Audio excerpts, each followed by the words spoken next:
Buonasera a tutti, innanzitutto grazie di aver partecipato a questa serata. Noi come Sinistra Ecologia e Libertà, insieme a tutte le forze del centro-sinistra di Milano, abbiamo organizzato questa serata sul tema referendario. Il voto è politico. Ebbene, è stato fatto stasera questa iniziativa appunto per intrecciare, no, il dibattito sui referendum, anzi il dibattito che adesso sta prendendo una piega diversa rispetto a come si era partiti.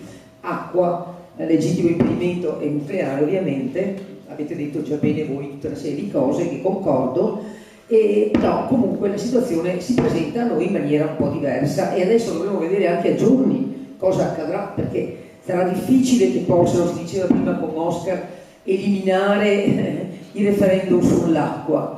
Sarebbe già, ormai ho paura di quello del nucleare, anche se io ricordo, io sono uno di quelli che ha votato contro il nucleare nell'87, cioè l'Italia aveva già votato contro il nucleare, avevamo già abbandonato il nucleare, però poi col decreto del 2009 si è ripristinato tutto. Purtroppo noi siamo questo paese qui, insomma, governati in questo modo, e un riferimento prima di Stefano, no? Diceva, ma pensate, e io aggiungevo nella mia testa un altro elemento, pensate un po', un governo, l'Italia, uno dei paesi più industrializzati, un governo che non riesce a gestire un'emergenza pesante, certamente grave, come quella degli immigrati e dei profughi del Mediterraneo, no, mica una grande cosa, non sono riusciti a gestire neanche questo, ma vi pare che possano avere le capacità questi qua di gestire, so, un evento che potrebbe accadere tipo quello che anche minore rispetto al Giappone? Cioè, veramente un'evacuazione? Ecco, ma neanche quello del controllo, poi per non parlare, noi siamo anche in questa zona molto, così sappiamo esserci infiltrazioni importanti, soprattutto nelle ecomafie, sì, oltre che poi anche tra gli imprenditori, come si è visto in questi giorni. Giustamente ci preoccupano tante cose, al di là del fatto che questa sera ci siamo fatti carico dell'aspetto così delle persone, dell'uomo, no? Abbiamo parlato di salute, di sviluppo sostenibile, e questo credo che la politica se lo deve assumere direttamente. Dico 2 o 3 cose in questo senso, perché poi arrivo anche al fatto che secondo me c'è un nesso importante anche col ruolo di una provincia. Volevo fare qualche riferimento, visto che si è parlato anche di acqua. Allora, oggi ci troviamo in questa situazione. L'acqua è bene comune, io sono d'accordo su tutta l'impostazione, nulla da dire. Guardate, come sindaco ho ricevuto in questo anno e mezzo, ma non so quanti, sono 95 i comuni, credo che tutti i 95 abbiano votato perlomeno un ordine del giorno, compresa la provincia, un ordine del giorno, mi pare della provincia, un ordine del giorno sul fatto che l'acqua deve essere un bene comune, l'acqua pubblica, tutti contro il decreto, eccetera, eccetera. Io ho partecipato anche a un dibattito organizzato in provincia dall'ATS, dal presidente dell'ATS. L'ATS è il braccio operativo dell'atto acqua. Voi sapete che l'atto sono gli ambiti, no? L'atto rifiuti, l'atto acqua, eccetera, eccetera, che raggruppano una serie di comuni, 135 comuni fanno parte non solo della provincia di Treviso, anche oltre, no, del lato acqua, per dire. Adesso queste atto ci abbiamo messo anni per costruire le atto, adesso adesso si stanno, vabbè, siamo in una situazione di limbo, non si capisce cosa accadrà. Sono stati cancellati ma ancora ci sono. Sì, poi non si capisce bene cosa, sì. Comunque siamo in questa situazione, capite che c'è una sorta di confusione che forse fa bene anche ad alcuni settori, il fatto che non ci sia chiarezza, ad alcuni poteri forti probabilmente va anche bene che ci sia proprio chiarezza rispetto a questo. Allora, dicevo questo, non si capisce perché a questo dibattito a cui io ho partecipato a gennaio, a dicembre, c'era anche l'assessore regionale Conte, Lega. E io non capivo come mai questo qua la pensasse come me, cioè, come possibile? Ma se a Roma avete votato un'altra cosa, come mai adesso qui in Veneto la pensate come me? Cioè, queste cose sono così assurde, no? Perché la Lega è una maestra come partito a votare a Roma in un modo, vedi nucleare, Zaia, eccetera, eccetera, no? Come ministro, però poi in Veneto si vota in maniera diversa. Ma per carità, io sono contenta che a livello regionale, grazie alla battaglia anche delle opposizioni, abbiano cambiato idea. Però sono contenta che Muraro un anno fa la pensasse in un altro modo e adesso abbia cambiato idea. Capite che coerenza zero, insomma, e anche io non sono più disposta ad accettare che si faccia il doppio gioco, nel senso che qui si dice una cosa e quando si è a Roma si vota una serie di altre cose. È ora di finirla, è ora che la gente lo capisca. Da questo punto di vista è importante anche questo. L'acqua, torno all'acqua. Allora, gli sprechi, certamente noi non abbiamo neanche, guardate che anche la competenza dell'acqua, io sono in una zona, il mio comune, i comuni della mia zona hanno una grande risorsa d'acqua. Nella mia realtà, in una frazione, si pesca l'acqua a 1 metro, abbiamo un'ottima acqua, abbiamo pochissima rete acquedottistica.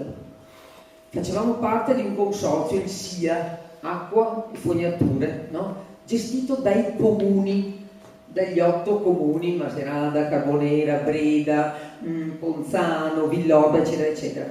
Quando io come sindaco dovevo fare un'opera pubblica, guardate fino a 2 anni fa, prima che arrivasse l'ATS o l'Ato Acqua, dovevo asfaltare una strada. Ovviamente telefonavo, poi i tecnici mandavano avanti tutte le pratiche, si faceva la conduttura della fognatura e si predisponeva anche l'allacciamento all'acquedotto. Non ci interessava tanto subito avere i cittadini con la disponibilità ad allacciarsi, perché essendo un ente pubblico fornivamo il servizio e poi col tempo, lo so, l'anziano, per adesso io non ho le risorse, magari mi allaccerò più avanti, cioè, capite? Perché il pubblico fa queste cose, come il fatto dell'Asco Piave. Voi non fate parte dell'Asco Piave, ma l'Asco, il gas, no? Fa questo servizio perché è pubblico. Non c'è bisogno subito di avere l'allacciamento, eccetera, eccetera. E questo è il valore anche del pubblico in questo aspetto. Adesso guardate, dal momento che siamo diventati ATO e ATS, l'ATS è un carrozzone di 54 comuni, gestito non da tecnici, e io sono perché in alcuni settori ci siano tecnici, non politici incapaci. Perché poi se coincide che uno è politico e tecnico, vabbè, è già meglio. Ma se si piazzano in certi settori solo per occupare poltrone, politici che distruggono esperienze straordinarie costruite negli anni dai comuni, la cosa è triste. Guardate che l'ATS, noi all'ATS, i 54 comuni stanno pagando multe salate, l'ATS, grazie a questa gestione fallimentare, a parte che le banche non fanno più credito, ma stanno pagando multe salate alla Comunità Europea perché un progetto di ampliamento del depuratore, cito come esempio, no? Perché poi se andiamo a vedere in giro della provincia esperienze come queste ce ne sono. L'impianto di depurazione di questo bacino di comuni era a Carbonera, non so se qualcuno ha sentito, e la provincia l'aveva chiuso perché era insufficiente, aumento di abitanti, non c'è stato il controllo, mancata pianificazione, sono aumentati gli abitanti senza che nessuno sapesse, no? Perciò il depuratore diventa insufficiente. Cosa si fa? La provincia lo chiude, ovviamente il SIA, gli 8 comuni mettono risorse, prepariamo un progetto finanziato, si doveva andare in gara, no? Per l'ampliamento. Noi nei nostri uffici tecnici continuiamo a dire ai cittadini da quasi 3 anni: guardate che tra breve, perché pensavamo fosse così, tra poco l'impianto sarà completato, quella. 2 mesi fa scopro che non era neanche stata fatta la gara d'appalto, per dire, e paghiamo multe importanti salate alla Comunità Europea per non avere il depuratore. Così costringiamo chi si fa la casetta o chi costruisce eccetera a farsi il pozzo eccetera eccetera, per poi dover, quando sarà il momento, ripristinare tutto. Cioè sono spese enormi. Chi lavora nel settore dell'edilizia oppure chi ha avuto bisogno di fare queste cose sa. Perciò c'è una grossa difficoltà, una carenza di gestione da questo punto di vista. E credo che su questa questione dell'acqua, la tutela dell'acqua, che poi non è disgiunta, guardate il discorso della tutela dell'acqua anche al di là del bene pubblico che dicevi tu, anche da quello che sta accadendo in questa provincia rispetto a tutte le cave e le discariche che ci sono in alcune zone. Io sono stata ospite una serata a Paese dell'Italia dei Valori. Il quadro che ne è emerso dopo anni di lavoro che stanno facendo lì i gruppi anche di opposizione attualmente, ne emerge un quadro disperato, nel senso che allora abbiamo questa situazione in questa provincia, c'è una commissione cave provinciale che dovrebbe controllare, ma cosa succede? La provincia ha il compito del controllo, anche se le scelte poi le fa la regione, però ha un grosso ruolo anche la provincia. Io mi chiedo a volte se questi tecnici vedono, hanno gli strumenti, uno si chiede, ma no, non ne so.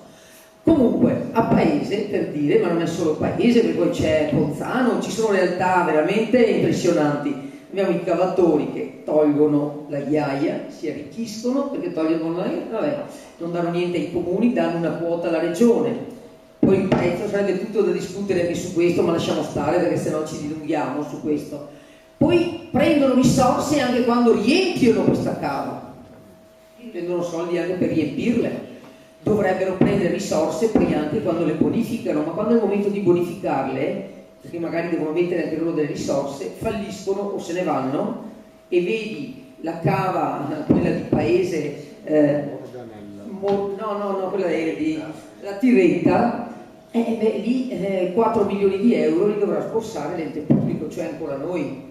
Capite allora che c'è qualcosa che non funziona da questo punto di vista. A proposito anche di tutela dell'acqua, perché lì se io abitassi a Paese, certamente come fanno loro, starei ben attenta, mentre da me ancora l'acqua si può bere, io ho un gassificatore nel municipio, teniamo controllata nelle scuole, eccetera, però abbiamo un'acqua ancora buona, devo dire per alcuni aspetti, insomma, abbiamo degli sprechi perché il magistrato delle acque non interviene, non è competenza purtroppo del sindaco, noi possiamo solo fare opera di convincimento. Abbiamo purtroppo certi cittadini che ancora hanno le fontane a getto continuo, e far capire che l'acqua che esce non ritorna nella falda da cui tu poi peschi, perché qualcuno pensa che l'altro giorno discutevano, ma no, ma come? Se va giù poi non rientra, no, quell'acqua lì si perde, no? Non è così facile, ma sempre più vedo che anche i miei cittadini hanno capito di mettere il rubinetto, di lasciare soprattutto nei periodi di siccità, eccetera. Perciò questo discorso dell'attenzione agli sprechi è complessivo. Per quanto riguarda un attimo l'ambiente, no? Perché una delle competenze forti della provincia è anche questa, legata all'acqua, anche parlare di un nucleare vuol dire discutere poi anche di provincia, perché noi abbiamo elaborato questa proposta, che è quella di sostenere, a proposito di energia, no? Sapete che con il decreto che il governo, tu Oscar che citavi, con il decreto che il governo ha votato, a proposito di come vota la Lega in maniera diversa, no? Con il decreto ultimo votato, avete sentito lo sciopero, la protesta di imprenditori e lavoratori anche di queste zone che sono andati a manifestare a Roma? Ci sono 8.000 posti a rischio, 8.000 posti di lavoro. Pensate che nelle nostre realtà, io parlo del mio comune, io non ho 9.500 abitanti, però ho una piccola zona artigianale, una zona industriale un po' più, insomma, non solo come Villa Orba, come altri comuni, però nella mia realtà un'azienda di 40 dipendenti, una bella aziendina sana che lavora a Dubai, lavora in tutto il mondo, ha inventato i fotovoltaici sulle tende. Per dire, abbiamo delle straordinarie energie e risorse in queste realtà. E gli incentivi vedi poi che vengono tagliati. Allora io pensavo che anche come provincia noi dovremo fare un patto con le aziende. Avevamo pensato a questa idea qua, no? Un patto con le aziende perché si possano studiare progetti di sviluppo all'interno del piano strategico. C'è anche un ex consigliere, sì, consigliere uscente, per ora no, dopo vediamo, speriamo bene, dai. In accordo tra Camera di Commercio, provincia, scuola, non era certamente ex, nel senso che è concluso, sì, allora, un patto, no, dicevo, tra imprenditori, università, formazione, perché si possa investire e studiare e occuparsi di tutto il settore delle energie alternative. Allora, se io penso che comuni come il mio, che non sono comuni ricchi, ma alcune cose abbiamo cercato di farle. Beh, da me è nata quella fiera dei 4 passi verso un mondo migliore per 4 anni, ed era una fiera in cui si esponevano soprattutto esperienze e, al di là dei dibattiti eccetera, molto orientati sul discorso delle energie rinnovabili, esponevano modelli, esempi di anche invenzioni a volte di piccoli artigiani eccetera rispetto appunto alle energie rinnovabili. Noi abbiamo fatto scelte, come altri comuni devo dire, di investire sui fotovoltaici, nel senso che tutti i tetti delle mie scuole, delle mie palestre hanno un impianto fotovoltaico. Alcune cose, adesso per esempio io ho 2 mega capannoni da 750 metri cubi l'uno, un acquisto fatto a un prezzo interessante dal demanio militare, perché ho quest'area, il Paraguay, qualcuno avrà sentito parlare, un'ex area del demanio militare, 84 ettari di terreno, una zona molto bella. Tra l'altro questi 2 grandi capannoni che erano stati costruiti dalla NATO, esercitazioni militari eccetera, i tetti sono in Eternit, siamo riusciti a un progettino adesso e stiamo vedendo con qualche ditta che si è offerta di appunto affittare a queste ditte il tetto, nel senso che in cambio mi fanno la bonifica, mi preparano un tetto nuovo perché ho bisogno di rifare il tetto sia dal punto di vista anche dell'eliminazione ovviamente dell'Ethernet eccetera, che ha dei costi, e in questo modo possiamo mettere su questi tetti anche questi pannelli fotovoltaici. Sì, voglio dire, sono cose che l'ente pubblico deve fare, perché sennò è assurdo chiedere ai cittadini privati di investire in questo se tu come ente pubblico non avvii qualche esperienza e dimostri al cittadino che è possibile fare, no? Per esempio una delle cose che ho voluto fare è quella di mettere all'esterno delle palestre delle scuole anche il display, per cui i cittadini possono vedere, oltre agli studenti dentro le scuole eccetera, possono vedere cosa succede, quanti kilowatt eccetera eccetera, tutto quello che... perché è anche questo un modo di sensibilizzare. Sono cose che un amministratore pubblico deve fare. Ritorno un attimo sull'acqua, siamo d'accordo.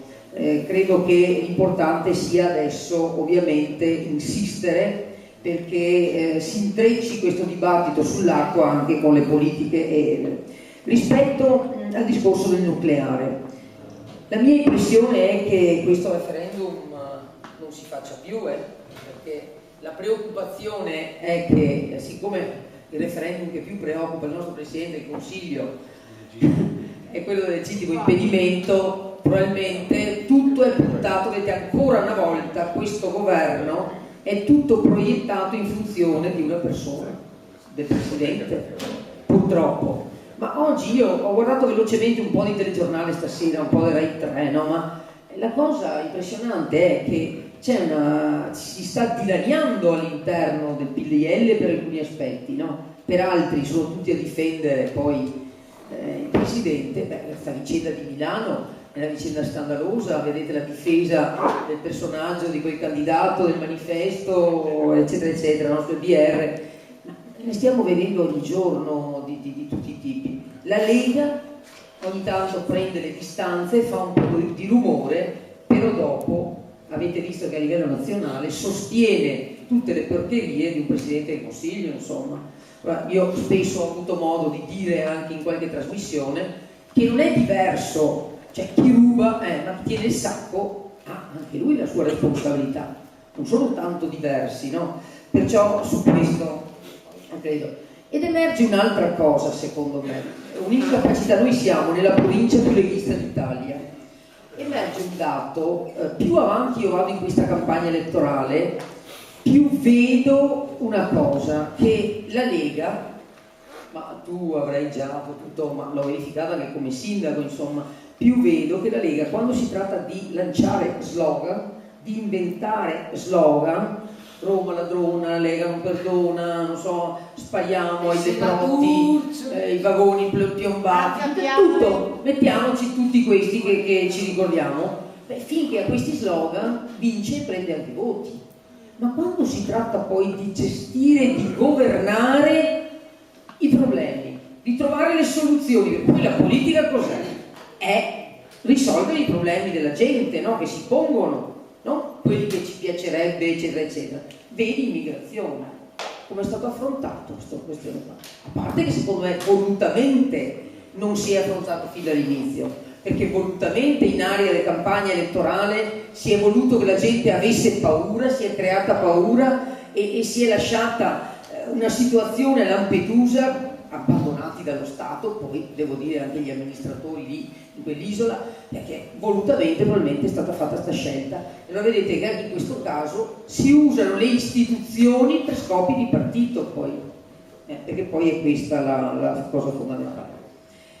E allora la cosa preoccupante è che dopo le elezioni probabilmente io ho l'impressione che per adesso, per un anno certamente, io penso che il governo regga fino al 2013. Secondo me è vero che sta facendo disastri, però è bene che si cucini nel proprio brodo. Insomma, a questo punto chi si assumerà ancora una volta le responsabilità della ricostruzione di questo paese avrà un onere veramente pesante, perché questi non si rendono conto di quello che hanno seminato. Partiamo da qui: gli odi, i rancori, le cattiverie. Guardate che io, andando in giro anche nei mercati tra la gente semplice e normale, registro in certe zone di questa provincia, non ovunque, e si vede poi dove più forte è la presenza della Lega e di Sinistra Piave, c'è la gente rancorosa, cioè veramente inviperita col mondo. Ma non sto parlando di persone che magari hanno il dramma in casa, perché poi uno può essere anche arrabbiato se ha una situazione. No, sto parlando della semplice pensionata o del semplice pensionato che magari hanno la loro villetta, la loro pensione, che vivono bene, la paura che vengono a portarti via di tutto, cioè la cattiveria. Poi magari tutte le domeniche si è anche in chiesa, eccetera, eccetera. Anche ieri sera, per esempio, ieri sera c'era una messa in Parlamento, la signorina Carfagna era in prima fila per la comunione, non c'è ormai più. Chiamiamola signorina perché forse signora è troppo. Allora sì, mi dispiace di questo, perché non c'è più nessuna. Volevo un attimo ritornare a un altro punto rispetto, non è il caso questa sera che io riprenda una serie di cose rispetto anche alla provincia, però la questione ambientale e la questione è solo un riferimento, visto che questi sono temi che riguardano la salute dell'uomo, delle persone, no? Che vivono in l'acqua, oltre che essere un diritto, si parla anche di salute, il diritto all'acqua pulita, no? Il diritto a respirare un'aria pulita, eccetera. Sì, c'è il discorso anche degli inceneritori. Una cosa però è certa, secondo me va detto, che anche se fossimo in questa sala o a livello nazionale tutti d'accordo che insomma possiamo pensare anche di studiare come fare una centrale nucleare o di come, è impensabile in Italia, ma non solo per i motivi di cui dicevamo prima, perché il territorio è compromesso, cioè, ma non c'è spazio dove non ci sia una casa, dove ci sia un borgo, dove c'è una strada. Non si possono fare in ogni caso interventi di questo tipo, dicevi tu, no? Perché chi è più vicino poi non ci sono spazi neanche per pensare a un inceneritore, perché il territorio è già tutto edificato, compromesso. Pensiamo il Veneto poi in particolare, ma tutto il nostro territorio. Poi pensate, abbiamo un'Italia che basta che piova un poco, frana. Guardate la situazione dei fiumi, ma basta pensare al Veneto cosiddetto avanzato, eccetera, eccetera. Guardate cosa succede quando piove sul Piave, Livenza. Io non vi voglio dire queste cose, ma le conosco molto bene. Cioè, siamo a situazioni del 70 in poi. La commissione De Marchi aveva detto cosa bisognava fare. Nessuno mai, ma mi pare che in regione, i miei non hanno mai governato, ma in regione dal 70 in poi c'è sempre stato qualcuno che non ha fatto niente per questi fiumi, non ha messo in sicurezza le genti del Piave. Non mi fa ridere anche il discorso Razza Piave, perché se si parla di Razza Piave e poi non metti in sicurezza le persone anche vabbè, lasciamo stare perché non voglio fare polemiche, però rispetto al dissesto del territorio è pesante la situazione da questo punto di vista, Forse voi avete un territorio diverso qui a Mogliano, ma io andando in giro e conoscendo anche come sindaco, avendo avuto modo più volte, guardate, poi anche anche per responsabilità spesso degli amministratori che tendono, per portare a casa risorse, visto che la nuova legge urbanistica consente anche questo, la cosiddetta perequazione pubblico-privato, di questi tempi i comuni hanno tanti tagli, tendono, il comune si è salvato il bilancio dando un ampliamento a una cava. Qualche altro comune, perché poi sono soldi, no? Ti ripianano il bilancio per un bel po' di anni, perché sono soldi che non passano nel patto di stabilità. Oppure con la nuova legge urbanistica, se tu dai la possibilità di edificare, non dico velocemente, dai la possibilità di edificare in un terreno che prima era agricolo, glielo trasformi in area industriale oppure in un'area urbanistica, da urbanizzare, residenziale, tu puoi avere in cambio delle risorse, cioè o piste ciclabili, o scuole, o denari fino al 30%, 40%, eccetera. E questo è un rischio, perché rischi di svendere il territorio. Allora anche qui si ritorna al senso di responsabilità, che era l'obiettivo, autonomia sì, ma anche responsabilità di chi sta nelle istituzioni, ma soprattutto credo anche controllo da parte di chi delega. Perché quando si delega non deve essere una delega fine a se stessa, secondo me, bisogna chiedere conto. Il fatto che voi siate qui stasera, guardate che io in questa fase sto incontrando molta gente che esce e che discute, che si incontra, e credo che questa, al di là di come andrà poi a finire questa campagna elettorale, sia un percorso e un'occasione straordinaria che abbiamo noi come centro-sinistra, prima di tutto per sperimentare tra di noi un percorso insieme. Secondo, per tirar fuori la gente di casa, perché nessuno può pensare di stare da solo davanti alla televisione, non è più possibile. I problemi non si risolvono ognuno in solitudine, tanti soli, ma si risolvono tanti insieme, no?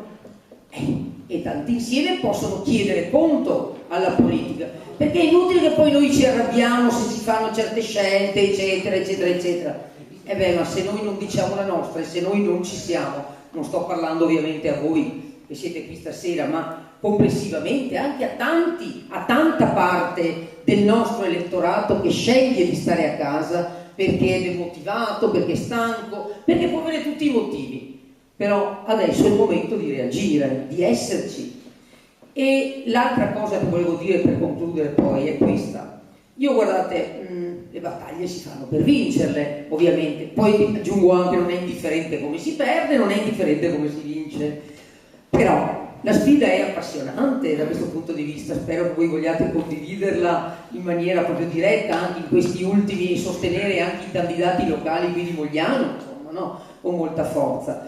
Perché togliere qualche voto alla Lega, guardate, nella provincia più leghista d'Italia, io ritengo, ma non perché io ce l'abbia con la Lega in particolare, perché vi ripeto che come amministratore ho visto che la Lega utilizza molto spesso le istituzioni, quasi sempre, per scopi di partito. Per scopi propri. Cito l'ultimo esempio, vedi Montebelluna, si candida Marzio Faro, un assessore uscente, a Montebelluna arriva per candidare un uomo di partito del suo partito, il ministro Maroni, si blocca la città per tutta una mezza giornata, 150 tra poliziotti e carabinieri tutti a disposizione pagati. Cioè, ma vi rendete conto di dove siamo? Nessuno mai, cioè a noi non viene neanche in mente di pensare di fare una cosa del genere. Non la faremo mai perché abbiamo troppo rispetto per le istituzioni. Allora credo che le cose siano pesanti quelle che stanno succedendo in giro, non c'è più rispetto di niente. Allora è questo il motivo per cui vi chiedo di stare attenti a quello che sta avvenendo, soprattutto pensando al futuro che hanno poi davanti i giovani, i ragazzi, i nostri, e la responsabilità che abbiamo anche noi della mia generazione su, insomma, rispetto a questa realtà. Ma l'altra cosa che voglio dire, visto che qua siamo un po' tutti rappresentati, anche se mancano magari qualche dirigente provinciale, eccetera, ma ci sono tutte le anime, diciamo, di questo centro-sinistra, è questa, che vi chiedo di approfittarne. Quello che io sto cercando di fare, ripeto, al di là di come andrà a finire, è quello. Guardate, io non ambisco chissà che sedie, chissà che cose, insomma è una vicenda dura questa campagna elettorale, la faccio volentieri, perché come vi ripeto, quando io decido di fare una sfida si va fino in fondo. Però ne approfitto anche, ve lo dico, per cercare di costruire in sta provincia qualcosa che resti. A me piacerebbe ritrovare, anche dopo la campagna elettorale, al di là di come andranno le cose, tutte quelle persone che ho incrociato in questa provincia, tutte quelle persone che si sono animate, tutta quella gente che si è motivata o rimotivata anche, perché ci sono delle competenze, guardate, dei tecnici, delle persone straordinarie.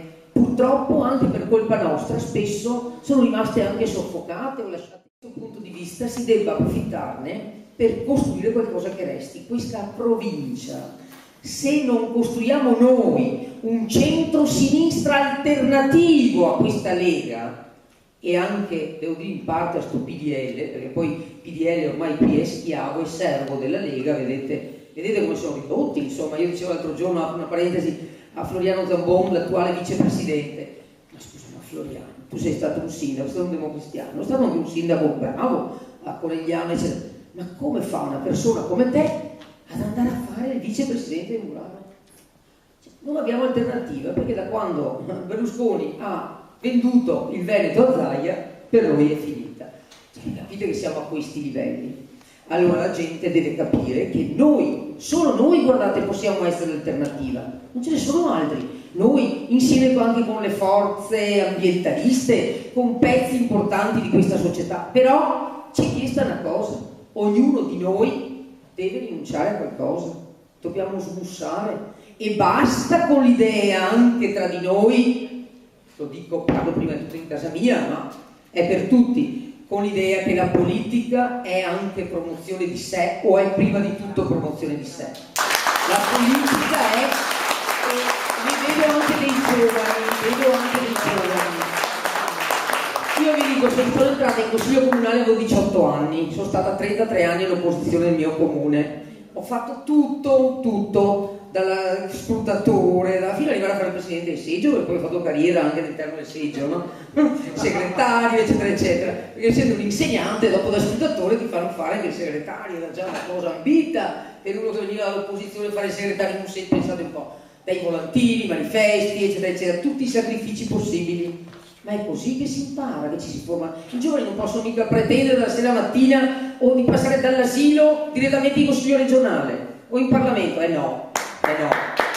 E è un cattivo modo di educare alla politica. Allora, se la politica, concludo, è lo strumento, secondo me, che serve per risolvere i problemi della gente, ognuno deve sentirla come una cosa propria, certamente ha diritto di essere protagonista diretto, di discutere, di litigare, di fare tutto quello che si vuole, rispettando alcune regole tra di noi, però con grande spirito di generosità, perché se non si capisce che la politica è spirito del servizio, guardate, non si va da nessuna parte. Noi ci avviteremo continuamente e resteremo per altri 50 anni governati da questa cappa pesante che è la Lega, la cappa dei divieti, un'aria così io non l'ho mai respirata, ve lo dico, francamente è così, in Veneto e in provincia. Perché se non la pensi come loro sei un deficiente, se non sei dei loro sono pronti a vendicarsi. Guardate, è pesante la situazione e vedo che sempre più la gente comincia a capirlo. Noi abbiamo questo compito e allora l'impegno deve essere di tutti quello di rinunciare a qualcosa e soprattutto nella nostra autonomia, perché io capisco che ognuno di noi ha i suoi riferimenti nazionali, magari a Roma si decidono anche scelte locali, non vale tanto per noi, ma ho visto per un pezzo del centro per esempio. La cosa dispiace perché in queste realtà l'autonomia, io credo molto all'autonomia seria ovviamente, io credo a un partito nazionale, ognuno deve avere i propri riferimenti, ma se non partiamo noi con queste scelte locali forti del nostro stare insieme anche come centro-sinistra e di avere un progetto comune, sarà difficile. Certo è importante che la politica a Roma si muova, ma vale molto quello che noi realizziamo qui. Io non voglio che il mio partito, o il partito De Vendola, o il partito Di Pietro, o il partito pensino che comunque questa è una realtà persa, perché tanto è in mano alla Lega. Io sto facendo anch'io, sapete, fatica all'interno del PD a far capire a Bersani e il resto che vincere qui o far perdere qui una parte di voti alla Lega è un risultato nazionale, perché Bossi parla di Treviso con Sacconi a Roma, capite?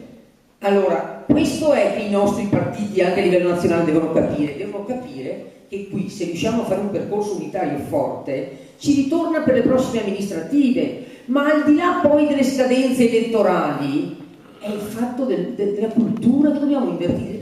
Non la chiamo cultura, ma pensiero leghista, perché chiamarla cultura è tanto, ma noi abbiamo una cultura che dobbiamo recuperare, dobbiamo mettere insieme, no? Ma la cosa si fa insieme se ognuno rinuncia un po' di sé, insomma, perché se no non si può stare insieme.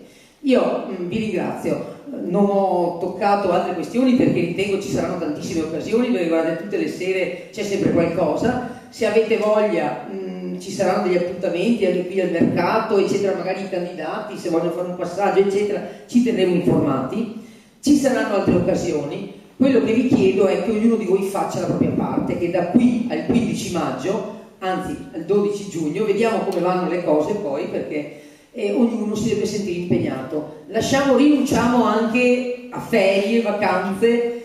Beh, voi dite tu lo stai facendo perché sei direttamente interessata, ma ognuno di voi se lo ponga come quasi un dovere. Assumiamoci insieme questo impegno. Io vi ringrazio e buona Pasqua per chi ha voglia di